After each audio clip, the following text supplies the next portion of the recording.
नमस्ते बच्चों, my self Jaiswal sir. हम पढ़ रहे हैं class 12 relations and functions. Last class में हमने क्वेश्चन नंबर 7 तक कर लिया था। Now we will start with question number 8, exercise 1.3, question number 8. It is given, consider f is from R positive real numbers to interval 4 to infinity, given by fx is equals to x square plus 4. Show that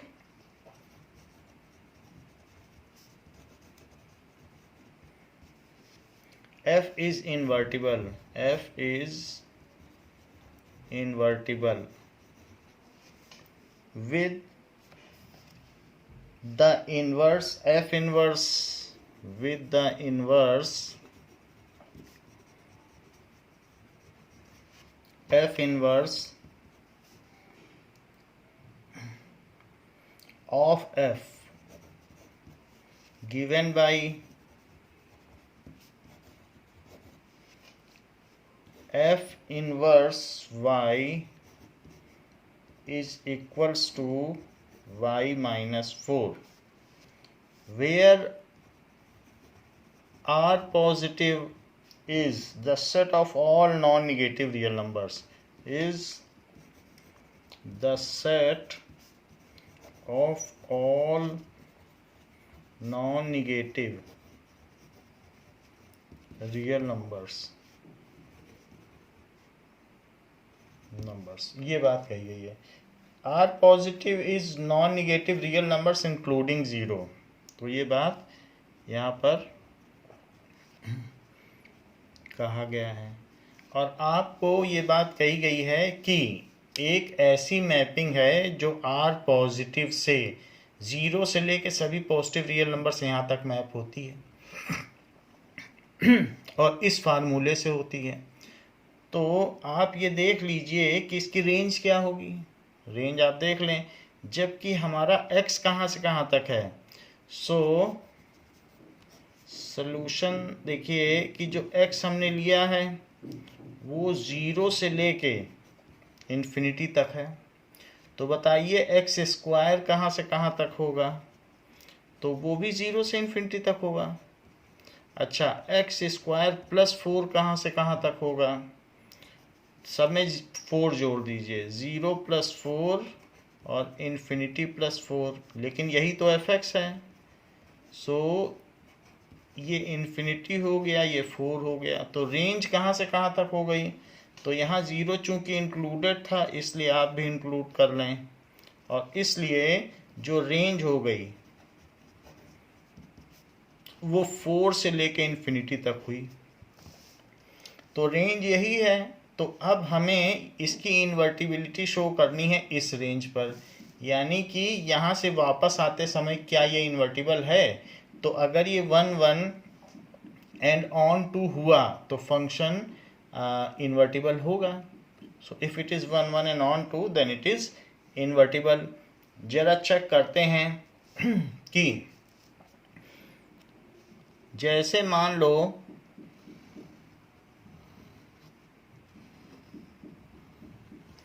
this is R plus, और ये जो लिया गया है codomain वो 4 से infinity लिया गया है।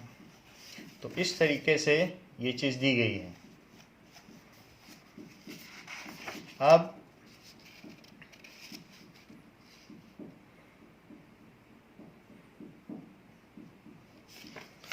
यहाँ पर अगर कोई एक x एलिमेंट ले लिया जाए तो यहाँ आपको क्या मिलेगा, y। उस y की क्या वैल्यू होगी, एक्स स्क्वायर प्लस 4 ऐसा होगा। सो ये under f। So this is the mapping of x to y under f। तो y हमने क्या देखा, that is x square plus 4। Now x square plus 4 है तो y माइनस 4 क्या हुआ, x square.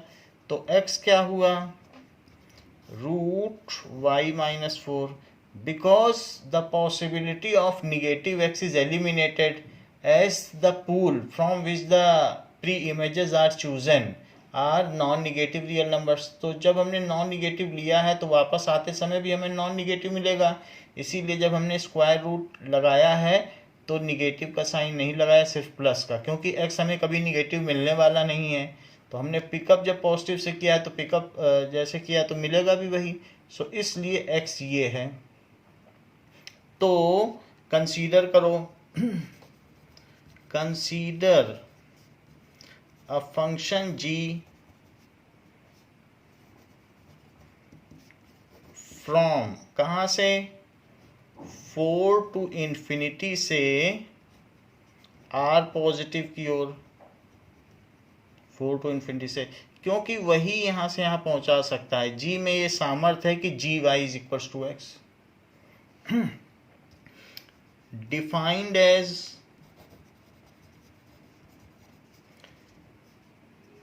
That is equals to gy is equals to, वैसे तो x लिखना चाहिए लेकिन y के टर्म्स में लिखना ज़्यादा ठीक है कि वो क्या डेफिनेशन बनाता है, y-4, यही चीज़ तो x है, देख लीजिए यही x है कि नहीं। तो हम क्या लिख सकते हैं इसकी जगह, √y-4, तो g में y डाला, देखो उसने x दे दिया। अब ये जब हमने कंसीडर कर लिया है तो अब हम गॉफ और फॉग निकालें और ये दिखा दें कि आइडेंटिटी फंक्शन है। यदि हम ऐसा दिखा पाएंगे तो ये मान लिया जाएगा कि g इन्वर्स है f का और f इज इन्वर्टिबल। तो सारे क्वेश्चन एक तरीके के हैं, बाकी अलजेब्रा जो लग रही है सो लग रही है। सो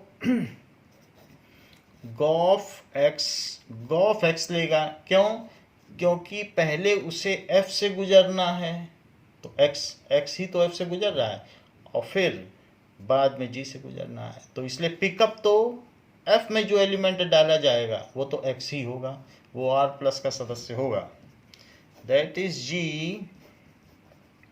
fx का क्या फार्मूला है बताइए, और फिर g लगेगा। g किसी भी चीज़ को लेता है तो उसका सबसे पहला काम होता है जो चीज़ ली गई है उसमें से 4 माइनस करना और फिर रूट निकाल लेना। देखो g का फार्मूला क्या है, जो चीज़ ली गई है, चाहे y लिया गया हो चाहे fx लिया गया हो या जो भी है, उसमें से 4 माइनस करना और फिर रूट निकाल लेना। तो इसके अंदर जो भी है उसमें से 4 माइनस करना और फिर उसका रूट निकाल लेना, ये देखो। तो इस तरीके से ये 4 से 4 कट गया और बच गया √x² जो कि x है। नाउ इससे ये पता चलता है कि गॉफ x आ गया है, सो गॉफ इज आइडेंटिटी फंक्शन। और किसकी आइडेंटिटी, चूंकि r प्लस से ली गई है, पिकअप तो r प्लस से ही किया गया है। नाउ फॉग तो नहीं बोलना चाहिए FOG, और g कहाँ से पिकअप करता है, y से, क्योंकि सबसे पहले उसे g से गुजरना होगा, g तो यहाँ से उठाता है ना, तो इसलिए this is equals to f of g of y। So f of बोल दें, FOG न बोल के f of g of y बोल दें, वो भी चलता है। So that is equals to gy क्या है, √y-4, और f क्या करता है, जो भी चीज़ उसके अंदर आती है वो उसके स्क्वायर में 4 जोड़ देता है। तो जो भी चीज़ इसके अंदर है सबसे पहले तो वो उसका स्क्वायर करेगा और फिर उसमें 4 ऐड कर देगा। तो स्क्वायर और स्क्वायर रूट तो आपस में कट जाएंगे, तो y-4 आएगा और वो 4 से कैंसिल हो जाएगा तो y आ जाएगा।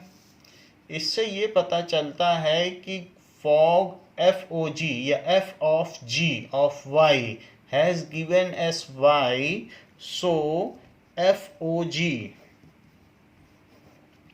Of g is identity function. तो ये आइडेंटिटी फंक्शन है जो कि कहाँ से पिकअप कर रहा है, 4 to infinity से। तो ये हमने लिख दिया। तो दोनों ही आइडेंटिटी फंक्शन हो गए, चाहे तो आप इसको हाईलाइट कर दें कि ये हमने whatever is required that we have proved.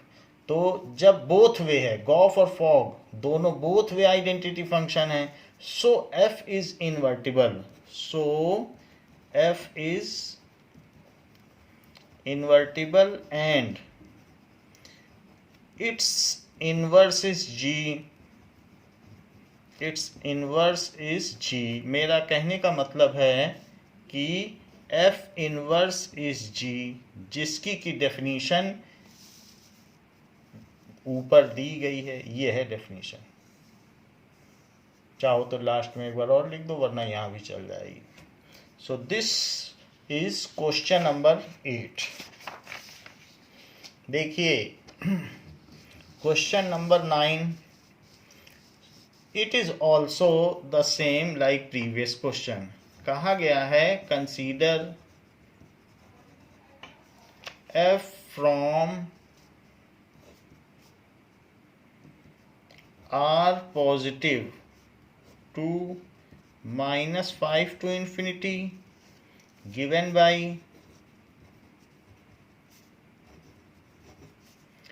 fx is equals to 9x square plus 6x minus 5 ऐसे दिया गया है।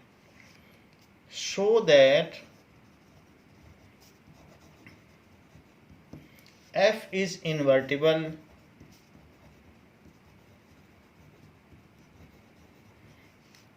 with f inverse y is equals to root y plus 6 minus 1 upon 3 ऐसा कहा।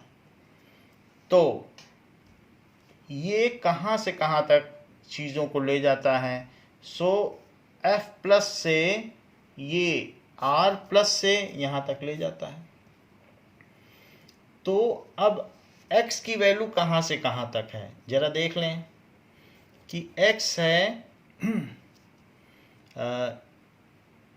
0 से इन्फिनिटी है, तो 0 पर इसकी वैल्यू मिनिमम होगी। So if x is equals to 0, क्योंकि ये नॉन निगेटिव रियल नंबर्स है ना, तो x इज इक्वल्स टू 0, तो fx क्या होगा? 9 into 0 square plus 6 into 0 minus 5। इसकी वैल्यू -5 होगी, यही सबसे कम होगी क्योंकि पॉजिटिव है। तो पॉजिटिव में जितनी बड़ी से बड़ी रखते जाओगे उतनी बड़ी आएगी।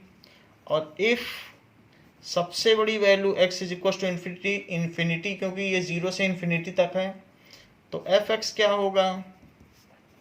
9 into infinity square plus 6 into infinity minus 5।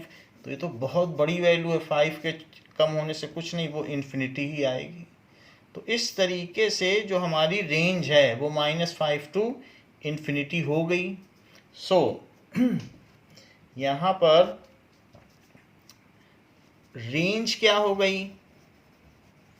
Range is justified, जो उन्होंने दी है -5 to infinity, that is justified. यानी रेंज को डोमेन के इक्वल है और फंक्शन 1 भी होगा, क्योंकि पॉजिटिव वैल्यू ले रहे हैं, निगेटिव तो ले नहीं रहे कि अलग अलग आए। तो स्क्वायर वैसे भी ये होल स्क्वायर के टर्म्स में नहीं है, तो ये 1 एंड ऑन टू होगा। इसकी जांच की जा सकती है। However we will prove its invertibility with gof and fog. जरा चेक करो, यहाँ पर अगर हम x लेते हैं तो वो r प्लस के पूल से उठाया जाएगा, और जो चीज़ हमें मिलेगी वो रेंज ही कोडोमेन मान ली गई। देख लो, रेंज ही कोडोमेन है, तो इस तरीके से होगी। यदि x को आप अंडर f फंक्शन मैपिंग करें तो आपको y मिलेगा जो कि 9x square plus 6x minus 5 है, ऐसा है। यानी कि जो y आपको मिलेगा वो 9x square plus 6x minus 5 है। तो इसका आप क्या करें, कंप्लीटिंग द स्क्वायर मेथड से स्क्वायर करें, सो +2 इंटू 3x और इंटू 1, तो b मिल गया 1। तो b के 1 मिलने से मैं अपने मन से 1 स्क्वायर प्लस कर दूं और 1 स्क्वायर माइनस कर दूं और -5 को वैसे का वैसा लिख दूं। अच्छा, ये जो चीज़ है ये क्या बनाएगी, a square plus b square plus 2ab, that is 3x plus 1 का होल स्क्वायर, और ये बताओ क्या है, दैट इज इक्वल्स टू -6। तो y तो ये हो गया। अगर y ये हो गया है तो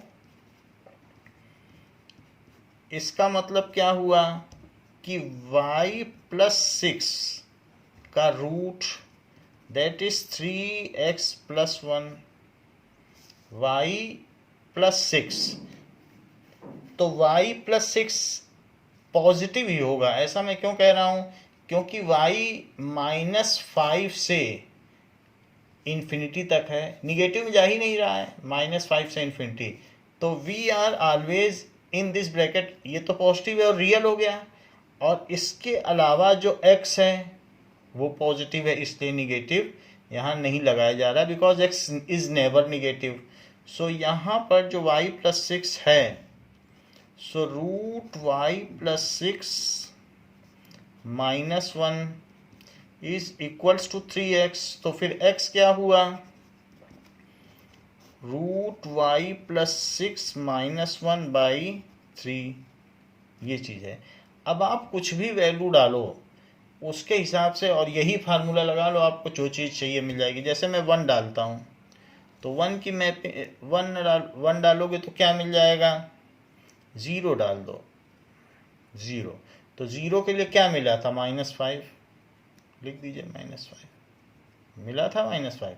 और अब इसी फार्मूले में -5 डालो, y -5 है तो अपने आप -5 प्लस 6 क्या होता है, 1, 1 का रूट क्या होता है 1, 1 में से 1 गया तो क्या हुआ 0, 0/3 क्या हुआ 0, तो x 0 आ गया कि नहीं आ गया, देखो 0 मिल गया।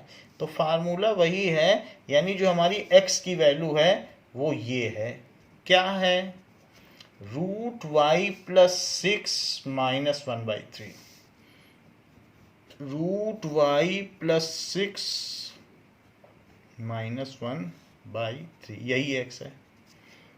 तो अब हमको हमारा इन्वर्स मिल चुका है, तो इसको अनाउंस कर दो, let g is a function from -5 to infinity, यानी जो कोडोमेन से डोमेन जाता हुआ, शफलिंग होती है ना जब इन्वर्स लिखते हो तो कोडोमेन से डोमेन जाता हुआ फंक्शन है, डिफाइंड एज, ठीक है, डिफाइंड एज y से पिकअप करेगा और किस फार्मूले पे चलेगा बताइए, /3, आप देख लीजिए यही चीज़ है, वही लिखा है और यही तो x है, y हमें x दे दे, हमें और क्या चाहिए। तो हम जैसे f के अंदर में x दिया तो fx से y और y से x लौट के आ गए।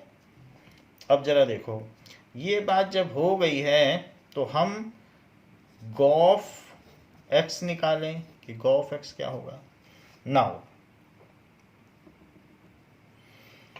तो गॉफ x निकालेंगे, सो this is g of fx, ऐसे हो जाएगा। लेकिन fx क्या है, चाहे y ही तो fx है, तो y बोलो चाहे fx बोलो यही है। fx को हम ऐसे न लिखकर हम प्रिफर करेंगे ऐसे लिखना, that is g 3x plus 1 square, 3x plus 1 square -6, ऐसे लिख दीजिए और फिर पूरे पे ब्रैकेट लगा दीजिए, ये लिख दिया है, वही चीज़ चाहिए लिखो चाहिए, क्योंकि उसी का तो कंप्लीटिंग द स्क्वायर किया है।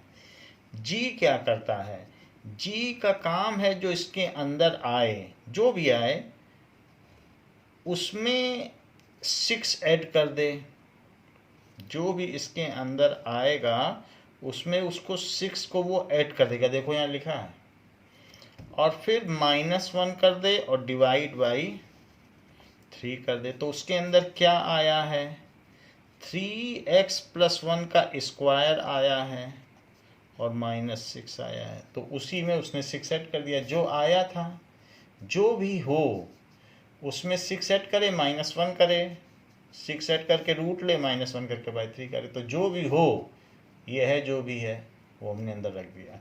ऐसा करने से 6 और 6 कट गया है और रूट के अंदर 3x + 1 का स्क्वायर आया है, -1/3, ये तो 6 और 6 कट गया और ये चीज़ आ गई। रूट और स्क्वायर भी आपस में कट जाएंगे, तो 3x + 1 - 1/3, ये चीज़ 1 से 1 कट जाएगा, तो ये 3x/3 हो जाएगा, जो कि x होगा।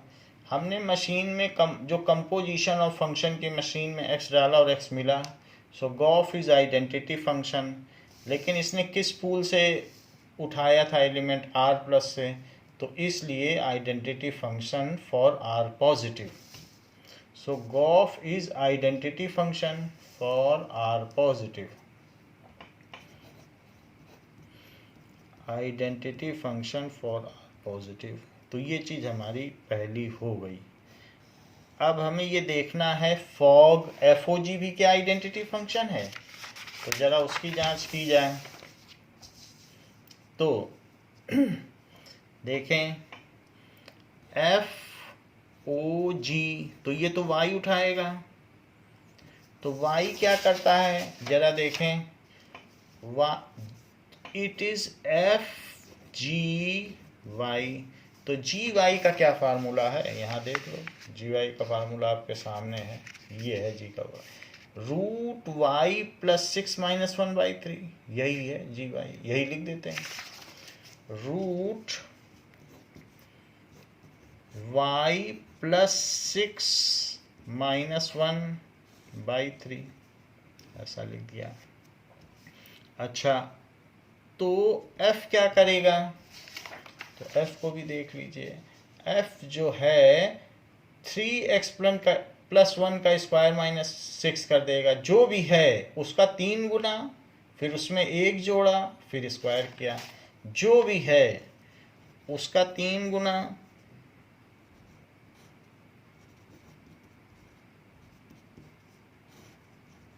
और फिर उसका 3 गुना कर दिया, जो भी है देखिए उसका 3 गुना किया, और साथ में 1 जोड़ दिया और फिर स्क्वायर किया, फिर 1 जोड़ भी दिया और इस पूरे का स्क्वायर किया, और फिर -6 किया, ये भी देखो, फिर -6 भी तो कर रहा है, तो -6। यहाँ पर ये 3 से 3 कट गया है, तो ये रूट y + 6 - 1 और +1 और उसका स्क्वायर और -6, लेकिन ये 1 से 1 कट जाएगा, तो रूट y + 6 का स्क्वायर -6, रूट और स्क्वायर आपस में कट जाएंगे, तो ये y + 6 - 6 आ जाएगा, जो कि y होगा।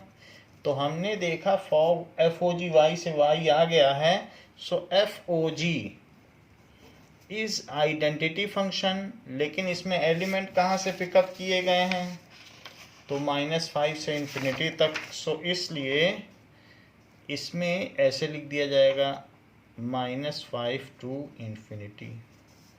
खैर ये हमारा इम्पोर्टेंट डिडक्शन है, इसलिए इसे भी हाईलाइट कर दें। जबकि हमने देख लिया कि gof and fog both identity function as fog and Goff both are identity function.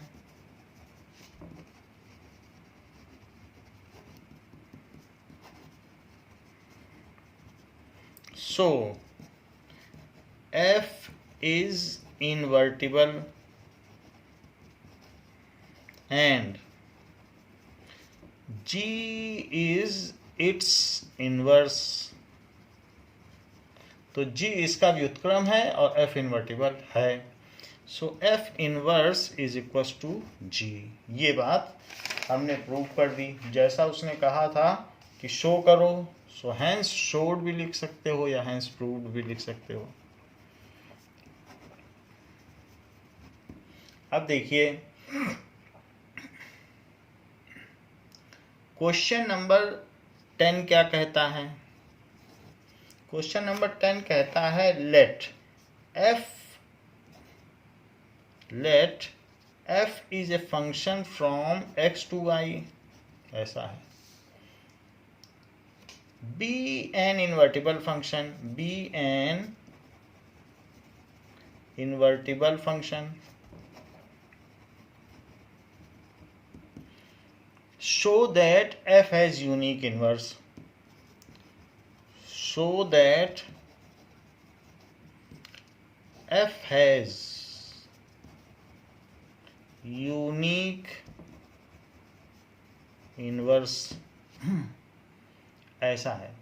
मान लीजिए कि f एक इन्वर्टिबल फंक्शन है ये, तो कोई अगर आपसे ये कह दे कि आप इस फार्मूले से वापस आ रहे हो या इस मशीन से आ रहे हो, हम आपको दूसरी मशीन बताते हैं उससे लौट जाओगे, तो उसकी बात कभी ना मानना। कह देना कि लौटने के लिए सिर्फ एक ही मशीन हो सकती है और एक ही फार्मूला हो सकता है। अगर कोई दो फार्मूले बताएगा भी तो वो दोनों एक ही हैं, तो यूनिक है। यानी जो इन्वर्टिबल फंक्शन है उसके जो भी इन्वर्सेस होते हैं, जैसे हमने यहाँ पर निकाला था ना, इसका इन्वर्स यही आ सकता है। कोई कहे नहीं हम तो y+5 करके और कुछ और करके कर देंगे और आपका काम बन जाएगा, आप लौट जाओगे, तो वो धोखेधड़ी वाला काम है, वो कभी कर नहीं पाएगा।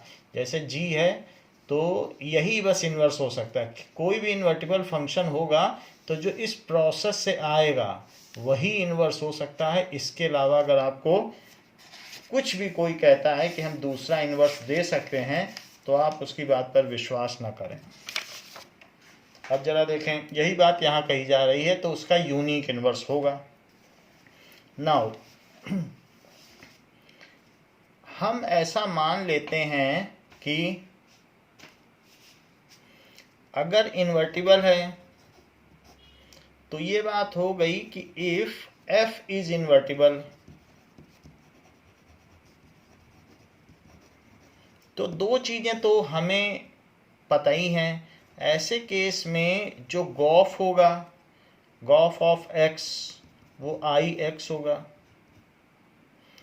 और fog of y, FOG of y क्यों ले रहा हूँ, क्योंकि g तो y से ही लेगा, सेकंड सेट से उठाएगा, इट इज़ IY। और वैसे भी जो हमारा फंक्शन x to y है तो सेकंड सेट से उठाएगा g। ये चीज़ हो गई। अब जरा देखें, तो ये दोनों तो हमें मिली गया इन्वर्टिबल है, तो सो इट इज़ ऑब्वियस, इसलिए तो ये तो होना ही है कि फॉग और गॉफ दोनों आइडेंटिटी फंक्शन होंगे। चलिए इससे क्या पता चलता है कि f is 1 1 and on 2 invertible है। तो हमने देखा था पीछे एक रिमार्क की बाइजेक्टिव होगा तो इन्वर्टिबल होगा। सो इससे पता चलता है f is 1 1 and on 2। On 2 भी होना चाहिए, नहीं तो जब वापस आओगे तो कुछ फालतू के एलिमेंट होंगे तो वो फिर क्या है, कचरा फंस जाएगा मशीन में और आपको कुछ नहीं मिलेगा। तो लौटते समय हर एक का यहाँ पर इमेज होना चाहिए और 1 to 1 रिलेटेड हो, कि जहाँ से गए हो वहीं वापस लौट आओ, तो ये चीज़ हो। तो 1 to 1 रिलेटेड हो और वापसी में कोई उधर फालतू का ना हो जिससे कि मशीन ख़राब हो जाए। तो बोथ वे फंक्शन होना चाहिए। तो ये तो बात सही है, अगर इन्वर्टिबल है तो 1 1 एंड ऑन 2 है।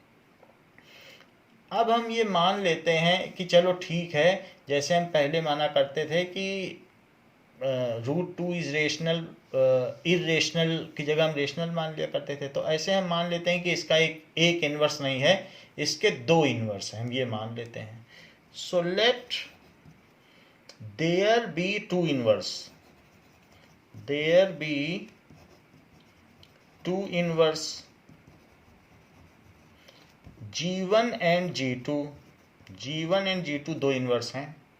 तो अगर इसके दो इन्वर्स हैं तो अगर हम FOG 1y करेंगे एफ ओ जी वन, क्योंकि ये इन्वर्स है, जीवन भी इन्वर्स है, तो हमें आई वाई मिल जाएगा। और f o g two y करेंगे, क्योंकि दूसरे रास्ते से भी आया जा सकता है। मेरा कहने का मतलब है जैसे ये मशीन है और मैं यहाँ से यहाँ एफ के रास्ते गया, एक्स से वाई, तो I have gone here to second set via f, तो एक यहाँ से यहाँ लाने के लिए जीवन मशीन है, कह रही है कि given y is equals to x, दूसरी कह रही है कि हम भी ला सकते हैं जी टू, एक दूसरी भी है। तो ऐसा हमने माना है, बाकी बात की बात है, लेकिन हमने मान लिया हम दो रास्तों से वापस आ सकते हैं, गए एक रास्ते से लेकिन देयर आर टू इनवर्स, ऐसा हमने थोड़ी देर के लिए माना है। तो मान लीजिए जीवन वाले रास्ते से जीवन वाई वाले से तो भी एक्स पा जाओगे, और जी टू वाई वाले रास्ते से आओगे तो भी पा जाओगे, ऐसा मान लिया हमने। तो अब जरा देखें कि अब यहाँ पर F11 है, तो F11 का मतलब क्या हुआ, इससे भी आप आई वाई कह सकते हो, ये भी आई वाई है भाई, f o g one y is I y, f o g two y is f o g one y is ऐसे ना लिखें, इसमें इस तरीके से लिखना पड़ेगा f o g one y, तो इसको लिखना पड़ेगा, अगर ऐसे करोगे और ऐसे करोगे तो दोनों ही केस में आपको y मिल जाएगा भाई, f o g one Y से भी y मिल जाएगा और इससे भी करोगे तो भी y मिल जाएगा, क्योंकि दोनों आपको जीवन लेगा, जीवन y लेगा और फिर f से होकर के y दे देगा, तो आइडेंटिटी फंक्शन है। तो इसलिए हमने मान लिया, और इसी तरीके से gof x is equals to x होगा, तो G1OF is equals G1OF x is equals to x और G2OF is equals to x, x is equals to x. तो हमने खैर ये माना G1 और G2 दोनों सक्षम है आइडेंटिटी बनने के लिए। तो जब ये हमें दे सकता है तो इससे हम क्या तुलना करें कि FOG1Y is equals to FOG2Y, भाई दोनों का आंसर y है तो दोनों को इक्वल कर दिया। अब जरा देखो, क्या इसे आप ऐसा कह सकते हो, इज FG2Y, हाँ कह सकते हैं, क्योंकि ये दोनों y थे तो इक्वेट कर दिया और अब बेसिक अलजेब्रा लगा दी कि ऐसा लिखा जा सकता है। अब अगर ये ऐसा लिखा जा सकता है तो F11 है, देख लीजिए, अगर F11 है तो as F is 11, as F is 11, तो Fx2 is equals to Fx1 implies x2 is equals to x1। भाई 11 का तो यही प्रॉपर्टी होती है, ये डेफिनेशन हम लोगों ने शुरू में पढ़ी थी, डेफिनेशन नंबर 3, 11 की प्रॉपर्टी। तो fx2 is equals to fx1, अगर 11 है तो इससे ये इम्प्लाई होता है। तो चूंकि f11 है, एज f is 11, तो f हटा दो, अंदर की चीज इक्वल होगी, तो g1y is equals to g2y, f हटाया जा सकता है, यहाँ देख लो, यहाँ पर भी तो हमने हटा दिया है, सो हटाया जा सकता है। तो इससे पता चल रहा है जब दो फंक्शन एक ही एलिमेंट ले एक ही जैसा आंसर देते हैं तो g1 is equals to g2, g1 g2 equal हो गए। सो इसका मतलब है कि g1 is equals to g2 का मतलब ये हो गया, सो f हैज यूनिक इनवर्स, दो हमने माने थे लेकिन दोनों एक ही पाए गए, सो f हैज यूनिक इनवर्स, ये चीज कर ली। तो आप देख लें, इसमें आसानी से किया गया है, सिर्फ हमने FOG लिया, f बाहर इसलिए लिया कि f को हटाया जा सके, f बाहर लिया क्योंकि f तो 11 होगा, और f हटा के हमने दिखा दिया G1y is equal to G2y, तो कभी भी अगर एक ही प्रोडक्ट दे रहे हैं, एक ही प्री इमेज लेके एक ही प्रोडक्ट दे रहे हैं, तो वो दोनों मशीनें एक ही हुई। तो जो दो इनवर्स हमने माने थे वो एक ही हुए, यूनिक हुए। So that we have proved. Now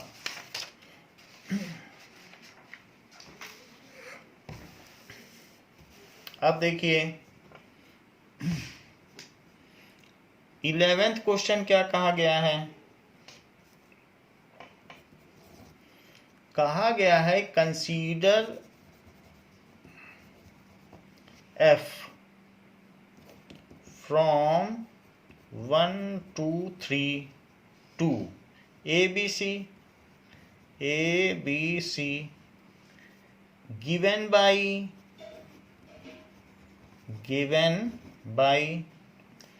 f1 is equals to a, f1 is equals to a, f2 is equals to b, f2 is equals to b, and f3 is equals to c, f3 is equals to c। ये चीज कही गई है। Find f inverse का पता करना है, and show, क्या शो करना है, inverse of inverse is f, ये आपको पता करना है। देखिए क्वेश्चन में क्या कहा गया है कि f एक फंक्शन है, सो f1 से a आ रहा है। नाउ अब जरा देखें, सबसे पहले तो आप इसका इनवर्स निकालें। फाइंड f इनवर्स कहा गया, इसी को पता करो। सो f इनवर्स जो होगा वो फ्रॉम y टू x होगा। y का मतलब है ये a b c से एलिमेंट पिकअप करेगा और बताओ क्या देगा, 1 2 3 ऐसा ही तो देगा। इज ए फंक्शन, वो भी एक फंक्शन होगा। डिफाइंड एज,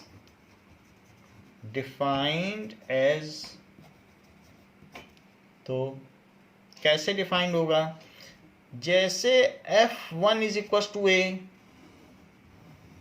तो 1 2 3 से हम पहुंचते हैं a b और c की ओर। ऐसा हम f फलन के माध्यम से करते हैं या f मशीन के माध्यम से करते हैं। तो हम लौटेंगे, तो लौटना किस विधि से होगा, लौटने के लिए f इनवर्स होगा जो हमें a से 1 तक पहुंचाएगा, जो b से 2 तक पहुंचाएगा, जो c से 3 तक पहुंचाएगा। As f inverse is a set of ordered pair which with a1 b2 c3, उल्टा काम हो रहा है, जबकि यहाँ पर 1a 2b और 3c था, तो ये ऐसा हो गया। ये तो f इनवर्स हो गया। तो नाउ यहाँ पर हमने ये बात देख ली, इनवर्स ऑफ दिस फंक्शन। अब इसका फिर से इनवर्स करो, inverse of this function can be written as f inverse of inverse, ऐसे लिखा जाएगा। और वो अब फिर इसका फिर से उल्टा कर दो, तो 1 2 3 से a b c जितनी मर्जी चाहो उतनी बार उल्टा करते जाओ। सो डिफाइंड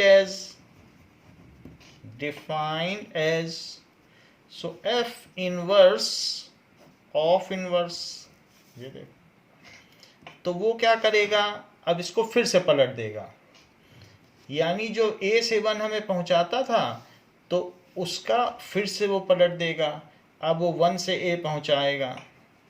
देख लो, 1 से ये तो पहुंचा सकता है, यहीं से तो एलिमेंट यहाँ पहुंच सकते हैं, यहाँ से पिकअप करेगा और यहाँ पहुंचा देगा। 1 से a, 2 से b और 3 से c।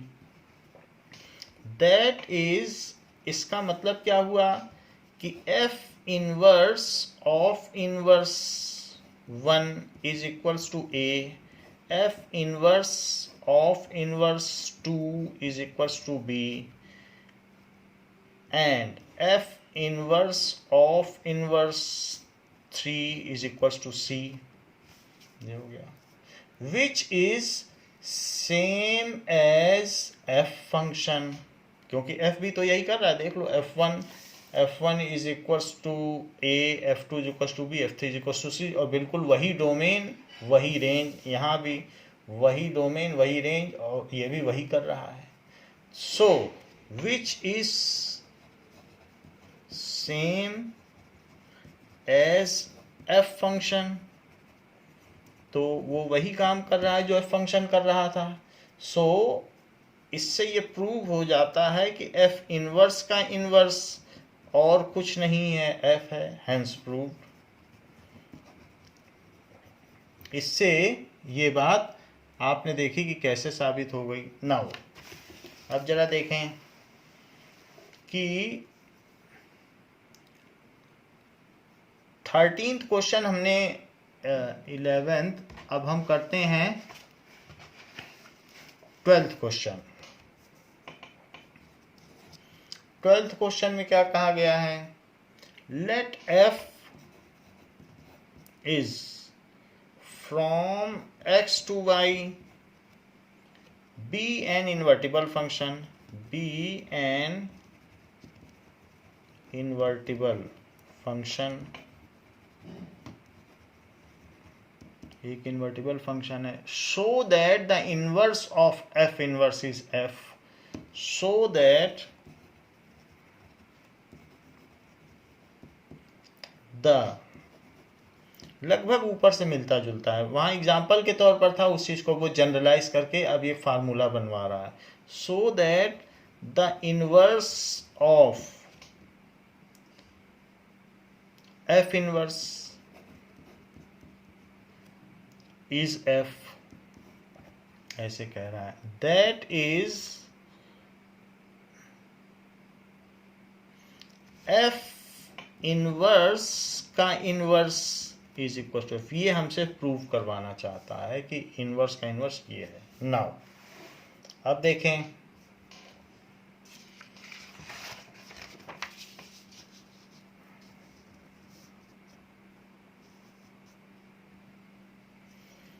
नाउ हमें ये बात बता दी गई है कि f इज इन्वर्टिबल फंक्शन, ये तो कहा ही गया है। So given, it is given that f from x to y is invertible. अगर ये इन्वर्टिबल है, then let g from y to x is its inverse। ये चीज हमने मान ली, अगर इन्वर्टिबल है तो इसका कुछ ना कुछ तो इन्वर्स होगा, हमने g मान लिया। That is f inverse is nothing but g, ऐसा हमने मान लिया। और यदि ऐसा माना है तो दैट इज, ऐसे केस में GOF x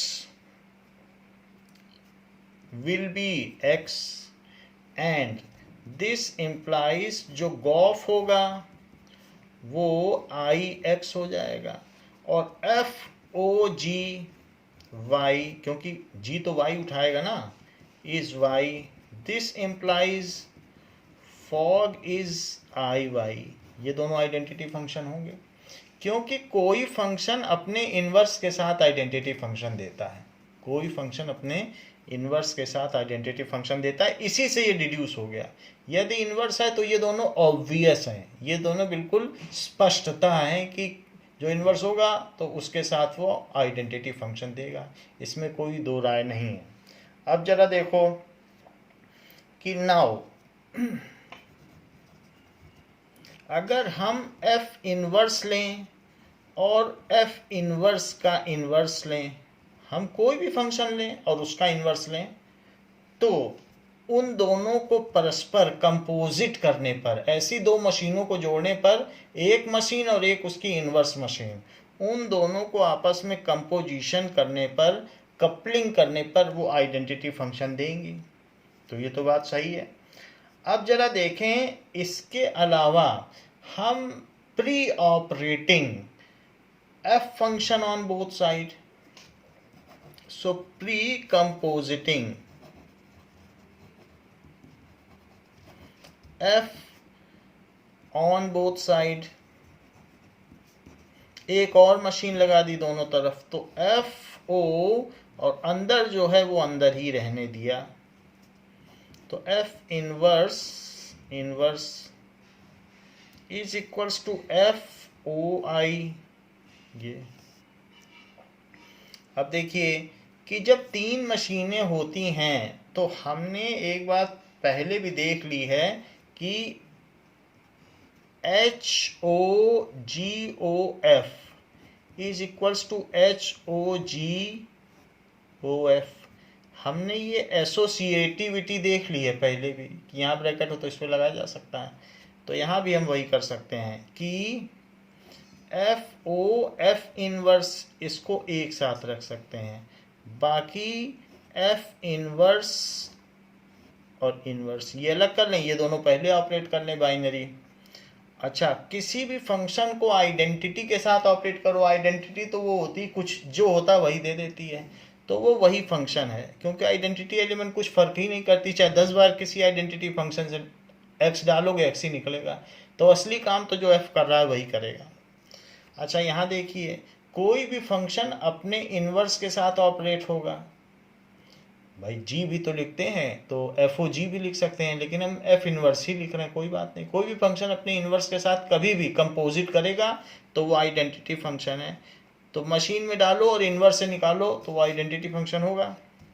सो IOF इनवर्स का inverse is equals to F, लेकिन आइडेंटिटी फंक्शन के साथ किसी की कंपोजिट करने पर आई का कोई फर्क नहीं, आई तो चला जाएगा, और F इनवर्स का इनवर्स ये F आ गया।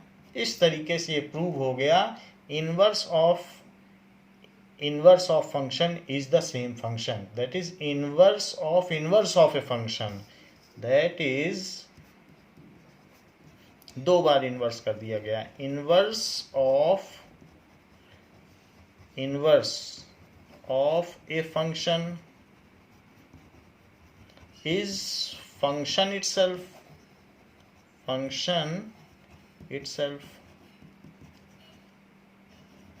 hence proved। इससे ये बात प्रूव हो गई कि किसी का भी इन्वर्स करने पर वही चीज मिलती है। देखिए आपको 14th क्वेश्चन में क्या दिया गया है, 14th क्वेश्चन में दिया गया है कि late f is, 13th question मैंने करा दिया है, पिछले वीडियोस में करा दिए गए हैं, तो 13th छोड़ रहा हूँ। Let f is from r minus 4/3 -4/3 r minus -4/3 to r में से हमने -4/3 निकाल दिया है, r -4 to r be a function defined as कैसे डिफाइंड है, f(x) is equals to 4x upon 3x plus 4। The inverse of f is the inverse of f is the map G, is the mapping भी कहते हैं function को, is the map G from range F to range F से r -4/3 तो वैसे भी हमें जब भी इन्वर्स निकालना है तो रेंज से ही निकालना होगा, नहीं तो फिर ऑन टू नहीं रहेगा। तो अब इसमें हमने रेंज ही को पिकअप कर लिया, रेंज से इसकी ओर। Given by, now it is rightly removed. ये एसएस, ये जो है आपका एमसीक्यू क्वेश्चन है, तो ये हमें बताना है। देखो -4/3 इसलिए हटाया गया है क्योंकि -4/3 रख दोगे तो ये वैल्यू 0 आ जाएगी, तो आपको कोई प्रोडक्ट नहीं मिलेगा, इसलिए डोमेन से -4/3 हटा दिया है। रख के देख लो 0 दैट इज इन्फिनिटी आ जाएगा। तो इन्फिनिटी कहाँ देगा कोई मशीन, तो -4/3 हटा दिया गया है क्योंकि उससे कोई प्रोडक्ट नहीं मिलेगा। अच्छा, ये फार्मूला देखो, y क्या है, 4x/3x+4। जैसे पहले हम इन्वर्स निकाला करते थे, तो ये y है। तो बताइए y 3x+4 क्या है, 4x। अच्छा, 3yx-4x क्या है, इज इक्वल्स टू -4। और अगर मैं x कॉमन ले लूँ तो इट इज 3y-4 हो जाएगा, जो कि -4 हो जाएगा। तो x क्या हो जाएगा, -4/3y-4, ये चीज़ हो जाएगी। So that is equals to, हमने यहाँ पर निकाल लिया है कि दैट इज 4x। तो 4x हमने यहाँ ले लिया, और एक काम और करना था, यहाँ पर जब इसका मल्टीप्लाई किया तो एक स्टेप इसमें छूट गया है, 4y होगा और 4y उधर जाएगा, यहाँ y लगाओ, क्योंकि 4y है, 4 का इससे भी मल्टीप्लाई होगा तो 4y बनेगा। तो यहाँ पर भी क्या होगा, 4y और ये 4y, तो ये चीज़ आ गई। अब हम निगेटिव को नीचे एब्जॉर्ब कर लें, तो फिर बताओ x क्या हो जाएगा, 4y/4 - 3y, ये चीज़ हो जाएगी। तो इस तरीके से यही हमारा इन्वर्स हुआ। तो x क्या आ गया बताइए, 4y/4 - 3y, ये चीज़ हो गई। ये जो x है ये कहाँ से आया, g में जब y डाला तो ये आ गया, g में y डालोगे ये फार्मूला देगा, यानी gy is equal to 4y/4 - 3y, यही इन्वर्स है। और इसको हमने y इसके टर्म्स में था तो x को y के टर्म्स में एक्सप्रेस करके बात पा ली, जैसे पहले भी किया करते थे। और ये जो आंसर है दैट इज 4y/4 - 3y, ये b है, तो b is the correct answer. So b is true, b को आप ट्रू कर लें। सो इन दिस वे हम लोगों ने एक्सरसाइज 1.3 कंप्लीट कर ली है। अभी हमारे कुछ क्वेश्चंस इसमें बच रहे हैं जो एग्जाम्पल्स हैं, तो एग्जाम्पल्स करेंगे और मिसलीनियस करेंगे, ऐसा हम अगली क्लास में करेंगे। इस क्लास के लिए बच्चों इतना ही, थैंक यू।